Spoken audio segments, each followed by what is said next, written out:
Okay, we're talking with Al again. Just won the fourth time for the Master Midwinters. Amazing consistency. Your throat was an 8, and I think a lot of people would have traded that for that. That was my first race too. Yeah, really, That's wow. not uncommon for me. My That's worst funny. race is often my first race. That's funny. It was my best race. So Oh, well. we should switch, Oh. or maybe we should tag team. Mm. So I'm really interested to hear about how you handle the shifts, because they're massive shifts, especially on the last day. Yeah, on the last day, I was pretty convinced that definitely after the first race, I think I came off the starting line and decided to dig in, let boats cross me, and dug into the shift. And by the time I got there, there were some boats already coming back from the right, and so I had to scramble. And I think I got around the windward mark in not great shape. I'm going to say maybe around 20th, and then pass a couple boats on the reach, pass a couple boats on the run.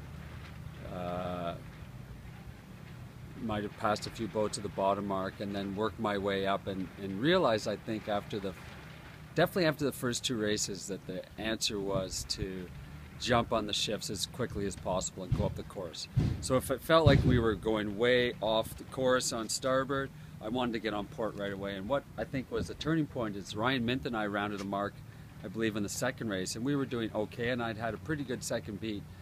And now I was like, oh yeah, definitely on starboard. There was so much header to go and get that pressure that I think it cost you a lot. And Ryan decided just to go straight out to the left, and he sort of had me hooked. And he says, well, what do you want to do? I go, I really want to tack. He goes, oh yeah, go ahead. So I tacked, and I got sort of through the fleet in a lot of chaos, but I felt like I was going up the course.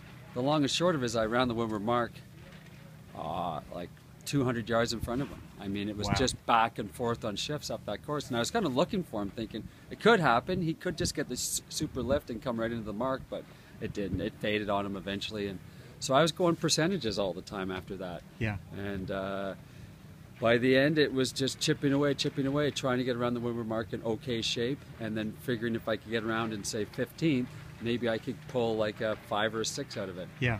And the third race was the only race I can remember in pretty much the whole regatta where I had a good clean start, tacked on the first shift, and rounded the windward mark second behind Mike Matan, who just came out of the left a bit on me, Ari right behind me.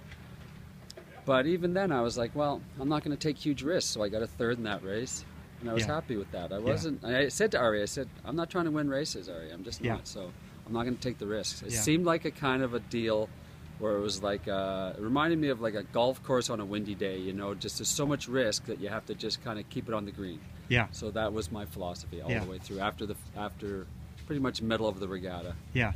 Just keep it on the green and keep it simple, and just try and go up the course, and don't go to the ley line. I was trying to avoid the ley lines at the top mark. Yeah. Yeah. One thing I found was if there's a shift, don't wait for other people to tack.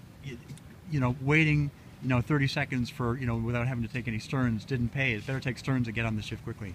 Right, exactly. Or if boats are coming across and you're here and you get the shift, just flip, and even if you just try and live in a spot, but at least you're going up the course on the right tack. Yeah.